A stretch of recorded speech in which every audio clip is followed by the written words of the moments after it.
Venn diagrams are used to group things into categories and show the relationship between those different groups. In the next assignment, you're going to use this interactive website to explore Venn diagrams. The first thing you do in Venn diagrams is define a category. This website refers to that as making a rule.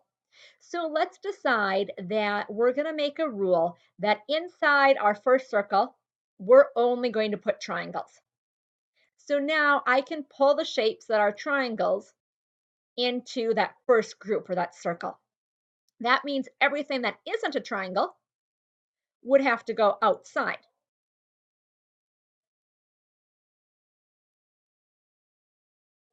Now, those are pretty simplistic groups. There are more specific criteria we could use. So we can put two circles together. I'm going to stick with circle one, having a rule of all my triangles. And for circle two, I want to put the rule of things that are blue. Okay, so again, into circle one, I can drag my triangles. Into circle two, I can drag my blue shapes.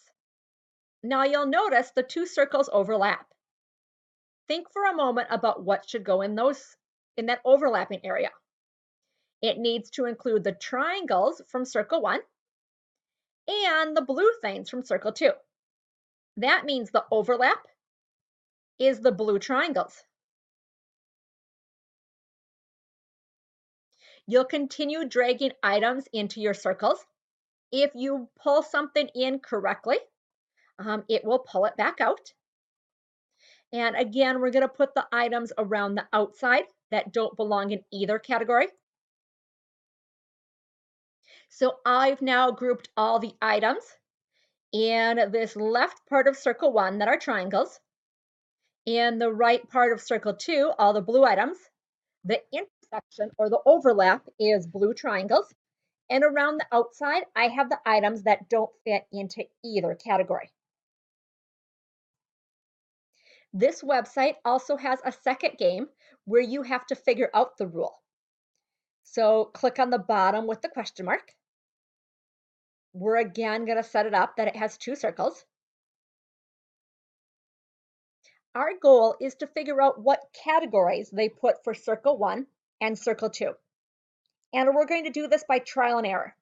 So we're going to start by grabbing a shape and dragging it into either circle. If it's correct, it will stay there. If not, it will send it back out. So I'm going to guess that the blue circle goes in circle one. Obviously not. Does it go in the overlap? No. Okay, the blue circle is part of circle two. So that tells me that circle two either needs to be blue things, circles, or big shapes. So I'm going to guess that circle two is blue. So I'm going to try to drag in a blue item. Oh, it took that blue item out. So it must not be blue.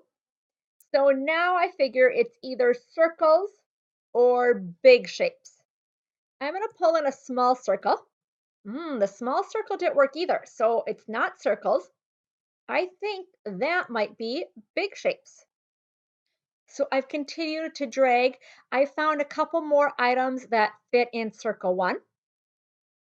So I'm still kind of trying to figure out, well, circle two, I couldn't put my circles over there, but it looks like they're all circles. Oh, but I noticed that those are big circles. So if only the big circles are going on the outside, maybe that's because the little circles need to go over here. Oh, yeah. Okay, so yeah, that works. So my little circles fit on the inside. That means the left circle, circle one, must be small shapes. Yeah, I'm going to continue pulling things in, just make sure I'm feeling good about my guess. Small things there, circles on the right, small circles overlap. So let's check our rule.